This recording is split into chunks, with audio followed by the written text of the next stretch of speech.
and welcome to the Up and Up with Jody Newell. Doris Haddock, otherwise known as Granny D, is a local legend here in New Hampshire. Appalled by the outrageous spending on political campaigns and its influence on policy, Granny D decided to make a statement. So in January of 1999, at the age of 88, she set out on a journey across the country to bring awareness to the issue of campaign finance. She walked over 3,200 miles from Los Angeles to Washington, D.C. By the time she arrived 14 months later, she was 90 years old. This is by no means the only action she took, but it is the one that we remember her by at the annual Granny D Memorial Walk every year. From her efforts, the New Hampshire Rebellion was founded, a cross-partisan movement of citizens who are walking the talk to get big money out of politics. According to their website, the group has walked over 30,000 miles and counting to bring attention to the corrupting influence of special interest money, an underlying cause of the dysfunction in government. New Hampshire Rebellion is part of an organization called Open Democracy, which works to ensure political equality for the people of New Hampshire by educating the public, advocating reforms in our legislature, and mobilizing groups, candidates, and elected officials who support reforms. In February, I spoke with Bheil, Deputy Director of Open Democracy, about their mission, their current campaigns, and the challenges ahead. All right, so could you introduce yourself? Sure. I'm Bheil. I am Deputy Director of Open Democracy Action, and New Hampshire Rebellion, and we're based in Concord, New Hampshire. We are a nonprofit that works on money and politics issues. Money and politics, campaign finance reform, and those are two different things, actually. We do redistricting and getting rid of gerrymandering. We get into lobbying reform, trying to fix the backroom deals that go down. We've been doing a lot just in the last couple of months. We have a new pay-to-play bill. Pay-to-play is when contractors who want to do business with the government, whether it's state government or federal government, they make campaign donations in exchange for having access or favoritism in a contract. And so that's one of the things. So I can talk a little more about that because there's some weird stuff going down in New Hampshire. So we're small staff. We have 3 people, sometimes 4, depending on how busy we are. And every 4 years, we become a national group. Normally, we're working on state stuff all the time, but we become a national group during the presidential campaigns to pressure presidential candidates to talk and do something about democracy reform. Now, we're fortunate that we have some really good candidates this year who are talking about, they have plans for democracy reform. But we had a couple of candidates last time around who also talked about democracy reform, and then nothing happened. So now we have some people with some really good comprehensive plans that want to move H.R. 1 forward, and H.R. 1 is this omnibus bill that was put forth in the House a year ago. Passed the House, and it includes all kinds of democracy reform issues like outlawing gerrymandering and the manipulation of voting districts. It creates a national voting day. It takes steps to neutralize the power of Citizens United, which was the Supreme Court decision one of the Supreme Court decisions that allowed all this ridiculous amount of money to get put into our system. So all of those things are things that Open Democracy and Open Democracy Action work on. Open Democracy does all the education stuff and try to get out to the public and tell the public about the evils of this and what we can do about it. And Open Democracy Action does the legislative and lobbying stuff. So that's the inside baseball. So we're working with legislators. We're proposing legislation through friendly legislators and trying to get New Hampshire's legislature and the governor, come back to the governor in a minute, to pass democracy reform legislation. And we were on the Open Democracy Action side of things. We were fairly successful in 2019. So in this last legislative year, we had a really big, important thing happen in New Hampshire, and that was New Hampshire became the 20th state to call for a 28th Amendment to overturn Citizens United. So HB 504 passed the House and passed the Senate by decent margins, and so all we needed for that bill was for the House and Senate. We did not need the governor to sign it. And as it turned out, he vetoed it, as he vetoed 6 out of the 8 pieces of democracy reform legislation that we had before the legislature this year. But that's a cool thing because we had a big press conference and tried to play that up. I don't think a lot of New Hampshire folks really realize what a big deal that was. They won't know that until we get closer to other states. We have to get 34 states, I think, to get into the ratification process for that. But it's still a pretty cool thing. So we've got a long way to go. In the meantime, we got to fix stuff on the state level. And you might recall that this summer, the Supreme Court said, we don't want to deal with gerrymandering. It's a political issue. And they said one of those things that they recommended was the state should deal with it. Well, lucky us. Before that decision came down from the Supreme Court, we already had HB 706, which was a redistricting commission in place. This is all things that Open Democracy Action works on.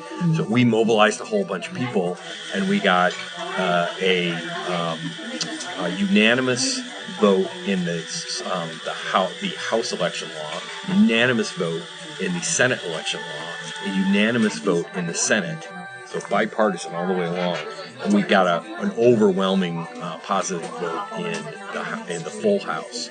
Governor vetoed it, and so we're not deterred. We have another bill, which is basically the same bill with a few extra changes.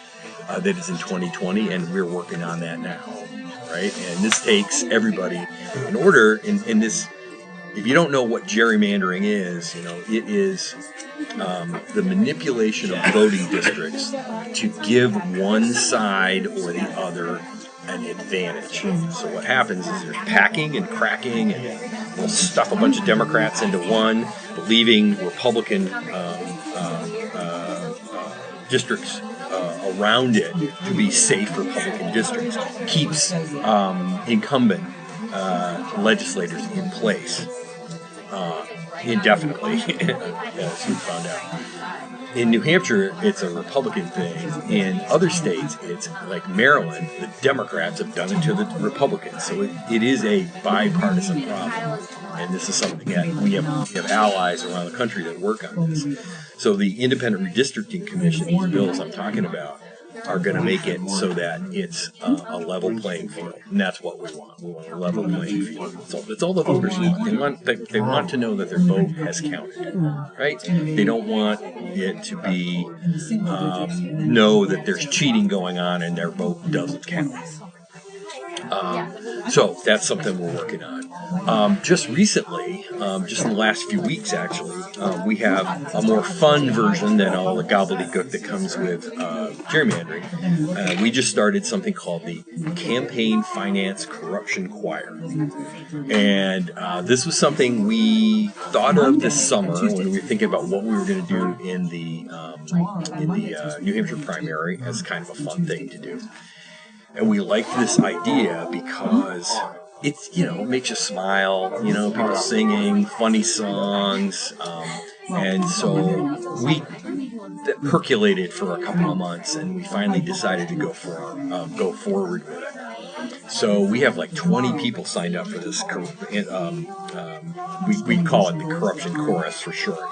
And we just got recorded. Last night we went to the Democratic debates here in New Hampshire on February 7th. And we ended up getting filmed by the New Hampshire Public Radio affiliate. And about 20 minutes later, it got recorded by the NPR Here and Now crew that was there.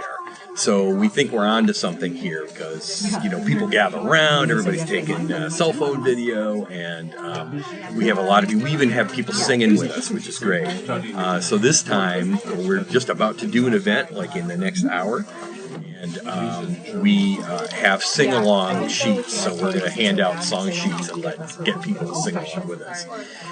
It's funny. It's a funny thing to do, but our idea was campaign finance is really wonky, and I can talk about it and then put people to sleep, but this is fun.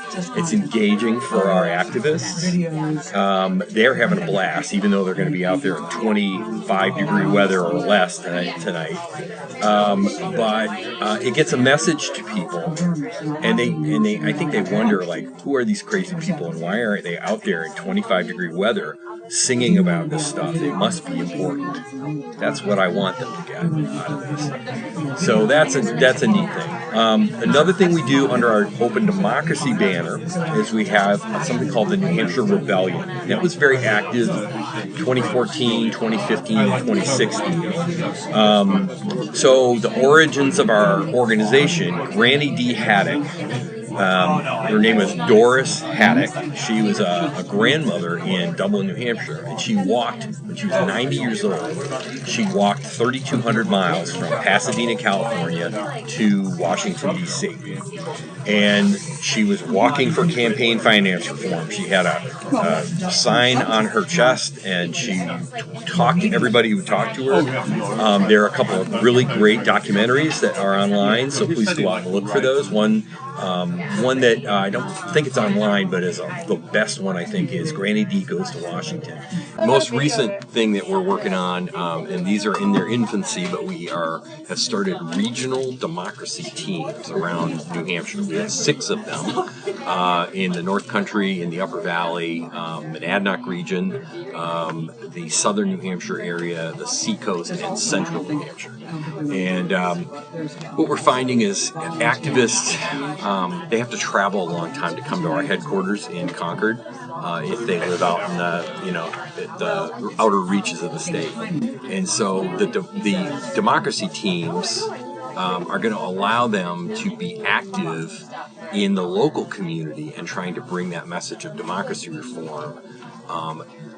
Couple things. They're going to go out to fairs and festivals and have conversations with people, distribute our materials, show movies like the documentary that I mentioned earlier about Granny D.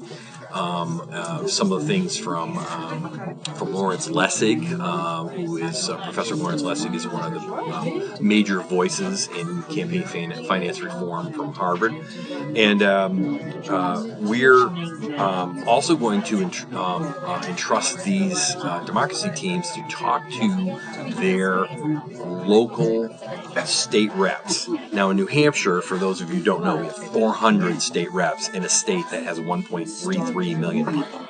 So you can't swing a dead cat without hitting a state rep. But we're hopeful that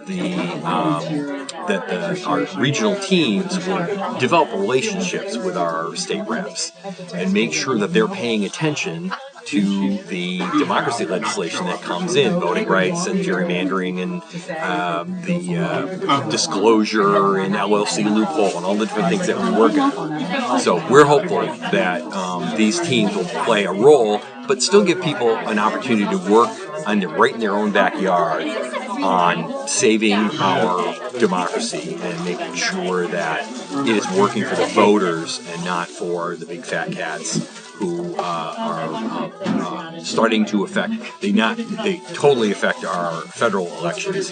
They're starting to affect our state elections in a big way. So we're hoping that and trying to get public financing of elections in New Hampshire is going to really take a stab at getting that fixed.